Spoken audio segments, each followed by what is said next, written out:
41 में आई है।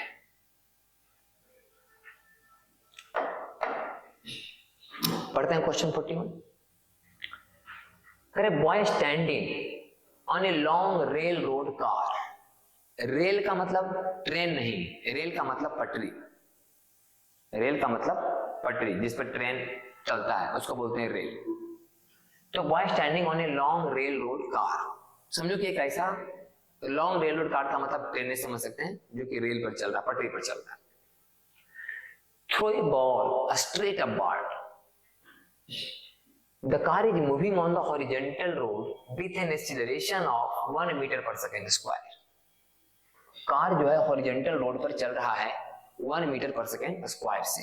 मान लें कि ये लॉन्ग रेल रोड कार है एक,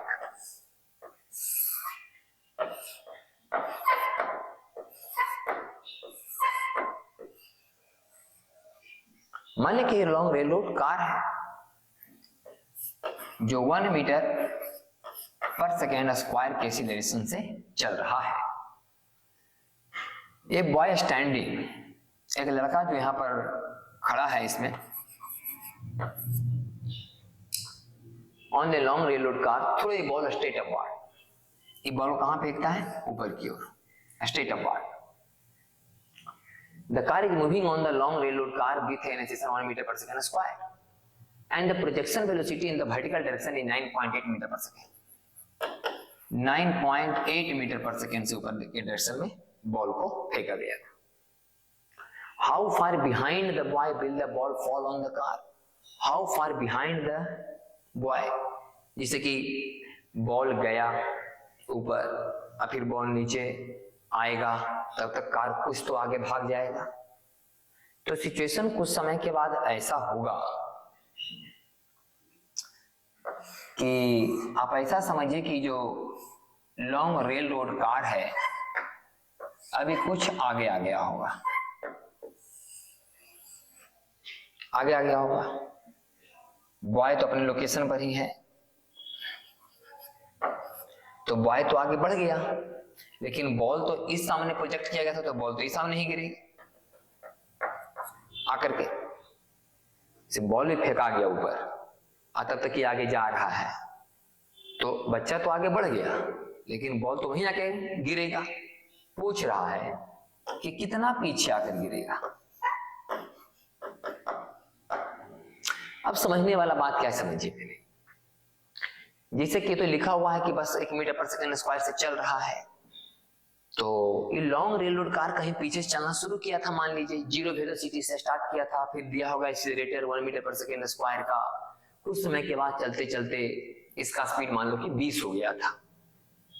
स्टार्ट कहीं से किया होगा, चालू किया होगा इंजन, फिर दिया होगा एक्सीलरेटर जो भी, फिर धीरे धीरे स्पीड बढ़ना शुरू हुआ होगा। तो जिस समय मान लो कि लॉन्ग रेल रोड कार का स्पीड 20 था, परमानेंट 20 नहीं है, किसी समय 20 तो हुआ होगा, उस समय बच्चा बॉल को ऊपर फेंका, उस समय बच्चा बॉल को ऊपर फेंका 20 के स्पीड से। 20 के स्पीड से जब स्पीड पर था, मान लें acceleration 1 metre per second square है, इसका मतलब स्पीड तो बढ़ रहा होगा हर एक समय। तो मान लें कि बॉल उस इंस्टेंट पर फेंका गया जिस समय इस लॉन्ग रेल रोड कार का वेलोसिटी कितना है? 20, ठीक है। तो जिसमें 20 था इसका स्पीड, उस समय बॉल को फेंका गया, तो बॉल जो ऊपर फेंकाया तो उस समय उसका भी तो स्पीड 20 होगा, क्योंकि जिससे बॉल मेरे हाथ से छूटेगा उस समय इस लॉन्ग रेल रोड कार का वेलोसिटी 20 था, तो मेरे हाथ से जब बॉल ही छूटा होगा ऊपर की तरफ तो उसका स्पीड तो 20 रहा होगा। ऐसे ही तो इस तरह से देखा जाए तो रिलेटिव वेलोसिटी अगर शुरुआती में देखा जाए तो 0 है दोनों, वो भी 20, ये भी 20। शुरुआती दौर में इसका भी तो 20 है, इसका भी 20। तो बात अभी इसे इनिशियल वेलोसिटी अगर देखा जाए रिलेटिव में तो क्या है? दोनों का 0 है, रिलेटिव वेलोसिटी 0 है दोनों का। इस आप भी चल रहे हैं 20 से, हम भी चल रहे हैं 20 से, हमारे रिस्पेक्ट में आप क्या है? रुके हुए हैं। आप भी चल रहे हैं 20 से, हम भी चल रहे हैं 20 से, हमारे रिस्पेक्ट में आप क्या है? रुके हुए हैं। तो जिस समय बॉल को फेंका गया उस समय तो कार का वेलोसिटी 20 था मान लो, तो उसमें बॉल जब फेंकाया होगा ऊपर तो उसमें उसका भी रहा होगा 20। अच्छा ठीक है भाई, तो बॉल तो मान लिया जाए कि हाथ से छूट गया तो 20 के स्पीड से ऐसे से जा रहा होगा आगे, लेकिन ये जो कार है उसका तो 20 से 21, 22, 23 हो रहा होगा, क्योंकि उसमें तो एक्सीलरेशन हर सेकेंड इसका स्पीड 1 बढ़ जाता होगा। 1 मीटर पर सेकेंड स्क्वायर का मतलब क्या हुआ कि हर सेकेंड स्पीड का 1 बढ़ जाना। 1 सेकेंड के बाद 21 हो जाता होगा, 1 सेकेंड के बाद 22 हो जाता होगा, ऐसे हो जाता होगा इसका। तो अच्छा, अब पहले देख लेते हैं कि 9.8 मीटर पर सेकेंड से ऊपर गया है। तो ये 9.8 मीटर पर सेकेंड से ऊपर गया है तो इसको लौट के आने में कितना समय लगेगा। आपको पता है कि जब किसी वस्तु को u वेलोसिटी से फेंकते हैं, इससे जाने में समय लगता है टाइम ऑफ असेंडिंग बराबर u बाई जी। इस तरह से आप सोचें तो 9.8 अब बटा जी, मैंने फिर से 9.8 बराबर 1, मतलब 1 सेकेंड जाने में और 1 सेकेंड आने में। ये तो पक्का हो गया कि टाइम ऑफ फ्लाइट 2 सेकेंड है। टाइम ऑफ फ्लाइट कितना है इसका? 2 सेकेंड। 2 सेकेंड में बॉल ऐसे होगा, 2 सेकेंड लगा बॉल को ऐसे होने में। अभी 2 सेकेंड बॉल कितना चलता रहा, मान लो 20 से। बॉल कितना चलता रहा? 20 से चलता रहा बॉल। लेकिन ये जो लॉन्ग रेल रोड कार है तो 20 से लगातार नहीं चल रहा था, उसमें तो एक्सीलरेशन था। अब यहां से सवाल समझिए।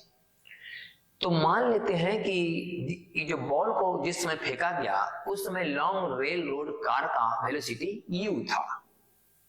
कितना था? u था। तो 2 सेकेंड इसको लौट के आने में लगा, तो 2 सेकेंड में बॉल कितना आगे भागा होगा? u इंटू 2, u इंटू 2 आगे भागा होगा। लेकिन लॉन्ग रेल रोड कार कितना भागा होगा? u into T plus half a T square बराबर 2u plus 2। Long rail road car 2u plus 2 भागा है, अब बॉल मात्र 2u भागा है। बॉल कितना भागा? मात्र 2u। और लॉन्ग रेल रोड कार कितना भागा? 2u। ऐसे तो एक्सीलरेशन था ना, तो उस 2 सेकेंड में तो 2u नहीं चलेगा, 2u प्लस 2 चला है। आई मात्र 2u चला है। इसका मतलब बॉल मात्र 2u चला, ट्रेन चल गया 2u प्लस 2। इसका मतलब बॉल से कितना आगे था? 2 आगे था। इसका मतलब हमको लगेगा कि 2 पीछे गिरा हुआ है बॉल। तो सवाल यही पूछ रहा है कि कितना पीछे गिरे, कितना बिहाइंड, कितना पीछे गिरेगा ये। तो यही आपका आंसर होगा 2u प्लस 2 माइनस 2u बराबर 2। तो ये पूछ रहा था कि बॉल कितना पीछे गिरा, तो बॉल गिरा कितना पीछे? 2 मीटर पीछे। हाँ, मतलब हम ये बात मान के बनाए, अगर आप ये जो फिगर है उसको आप थोड़ा देर के लिए समझते हैं कैसे कैसे हुआ। जब बॉल तो यहाँ से कुछ आगे गया है, ये भी कुछ और आगे गया होगा, बोले हाँ सच्चाई है, ये भी फिगर सही है। आप ही मान के बनाओ कि इसे हम बताएं रिलेटिव वेलोसिटी, इसका भी 20 और उसका भी 20। बॉल को जिसमें से फेंका गया उसमें उसका भी 40 और 20 था, अगर ट्रेन का 20 रहा होगा। तो ये मान लो रिलेटिव वेलोसिटी 0 है। ऐसा समझ के बना लो कि जिस समय बॉल को जस्ट फेंका जा रहा है ऊपर, जस्ट एकदम अभी फेंका गया, उस समय समझो कि चलना शुरू किया। मैंने इस गाड़ी का एक बार खुलना और बॉल को फेंका जाना एक साथ हुआ। बॉल का फेंका जाना और गाड़ी का खुलना एक साथ हुआ। तो आपको इस फिगर का मायने समझ में आ जाएगा। ऐसे ही जो बताएं ये अच्छा एक्सप्लेनेशन है। चलिए क्वेश्चन नंबर 42 में आते हैं।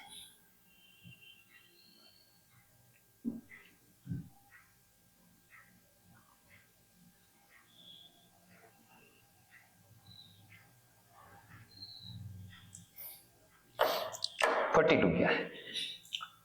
करे स्टेयर केस, एक सीढ़ी है, एक स्टेयर केस, एक सीढ़ी है, कंटेन्स 3 स्टेप्स। आप देख रहे हैं 3 स्टेप है, 1 स्टेप, 2 स्टेप, 3 स्टेप,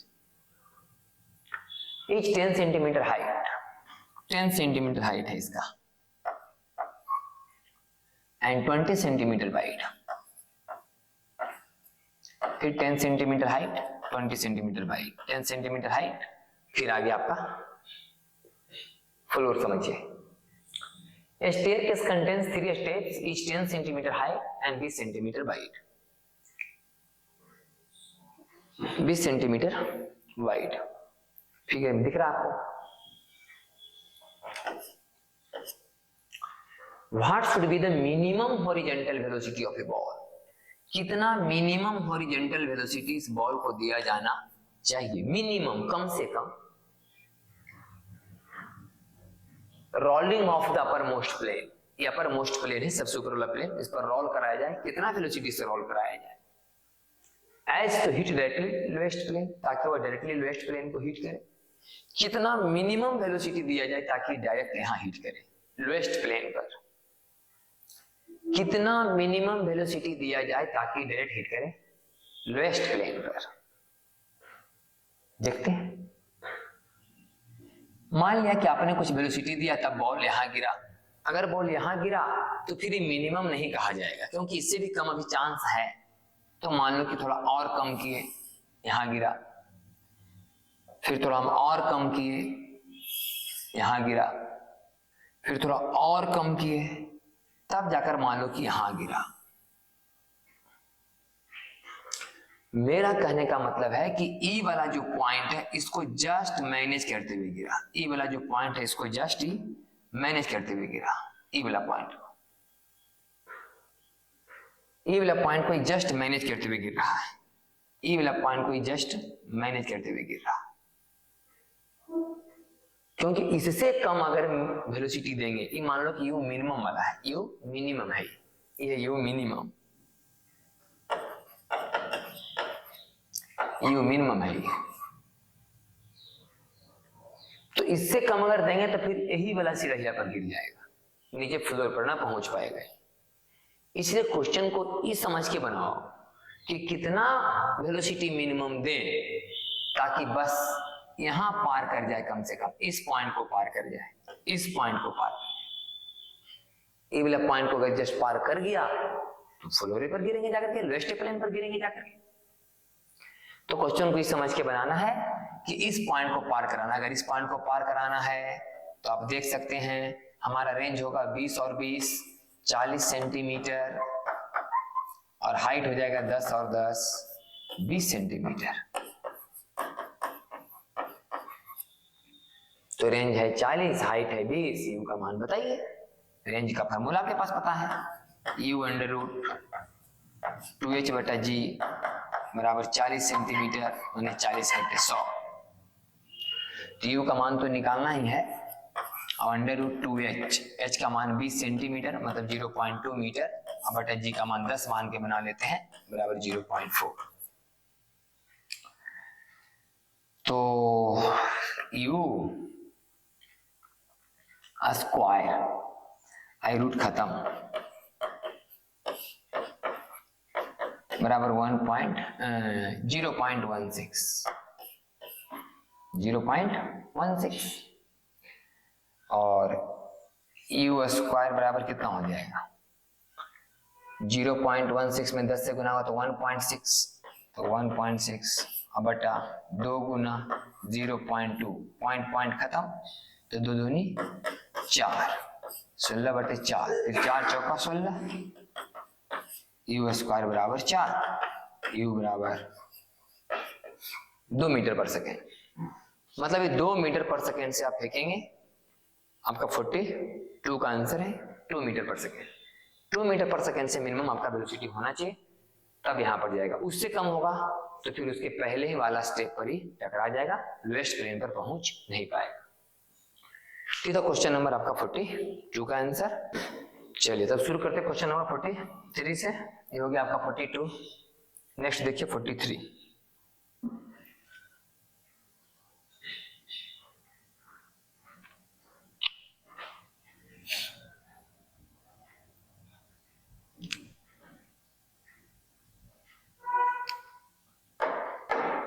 चलिए 43 में आइए।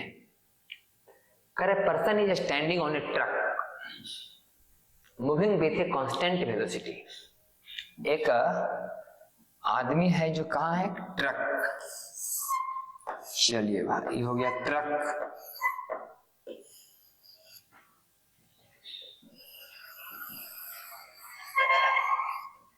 ये हो गया रोड, आई हो गया हमारा truck. Moving with a constant velocity, truck जा रहा है 14.7 मीटर पर सेकेंड से ऑन हॉरिजॉन्टल रोड। एक हॉरिजॉन्टल रोड पर एक ट्रक जा रहा है 14.7 मीटर पर सेकेंड से। The man throw a ball in such a way that it returns on the truck. अच्छा,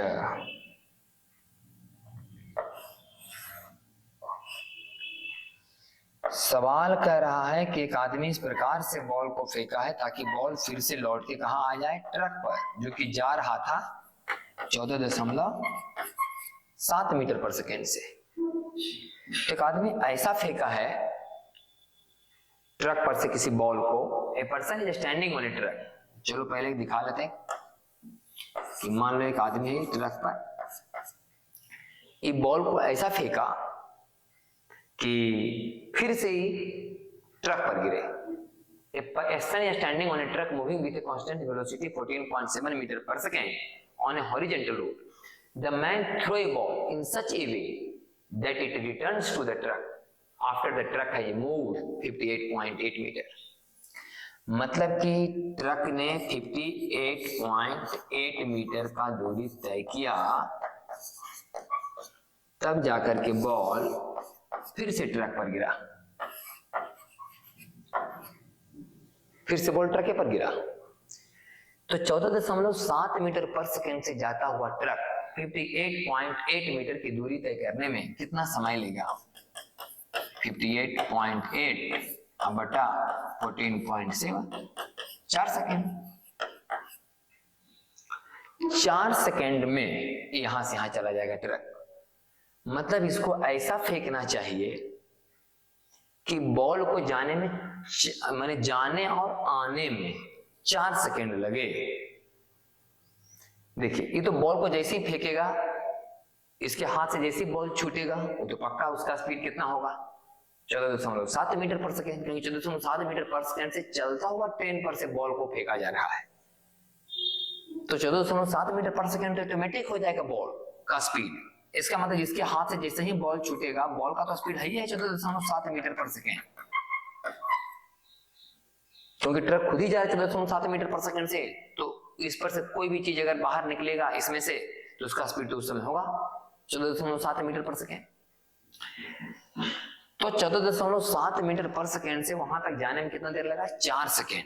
इसका मतलब हम ही सोच रहे हैं कि इसको इतना वेलोसिटी ऊपर की तरफ जरूर दे दो ताकि इसको लौट के आने में 4 सेकेंड लगे, और तब तक कि 4 सेकेंड में 14.7 के स्पीड से आगे जाते रहेगा और फिर जाकर के वहां गिर जाएगा। देखिए, ट्रक का स्पीड 14.7 मीटर पर सेकेंड है ही। इसका मतलब इस पर से बॉल जैसे ही रिलीज किया जाएगा, उसका भी तो स्पीड होबे करेगा 14.7 मीटर पर सेकेंड। तो हमको ये निकालना है कि बाई डायरेक्शन में कितना वेलोसिटी इसे देना चाहिए ताकि इसको जाने और आने में 4 सेकेंड लगे। 4 सेकेंड जितना देर तक हवा में रहेगा, 2 सेकेंड जाने में लगेगा, 2 सेकेंड आने में लगेगा, तब तक बॉल भागता रहेगा 14.7 मीटर पर सेकेंड से। तब इसका मतलब ये हुआ कि बॉल कहीं ऐसे जाके गिरेगा,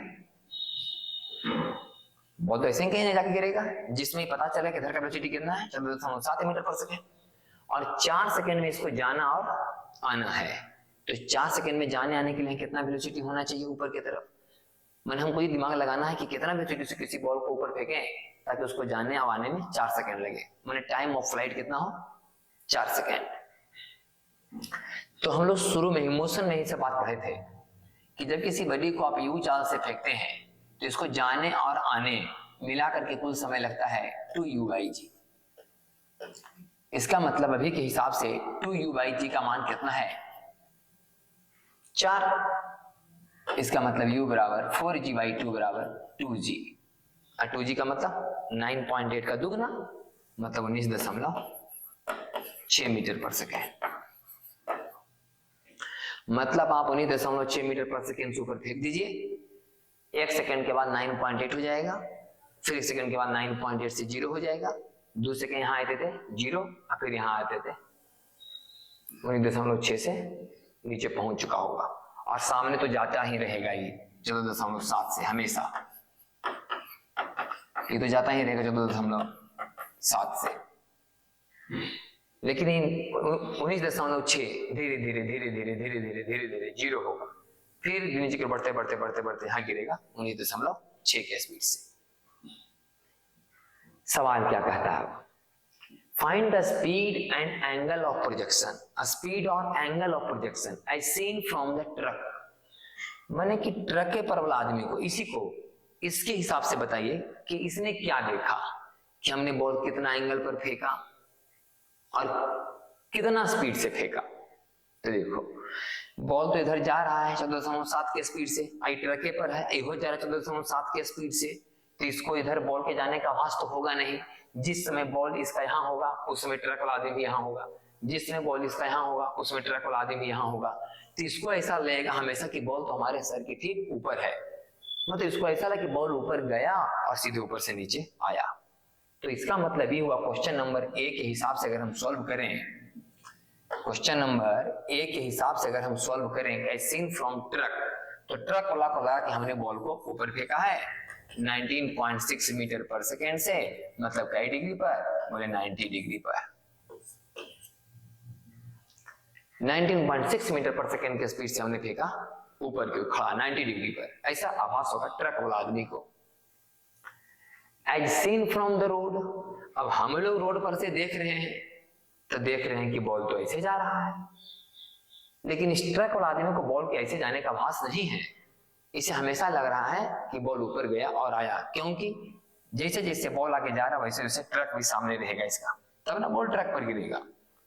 तो ट्रक वाला आदमी के हिसाब से लगा कि बॉल ऊपर गया और सीधे नीचे आया, ऐसा महसूस हुआ इसको।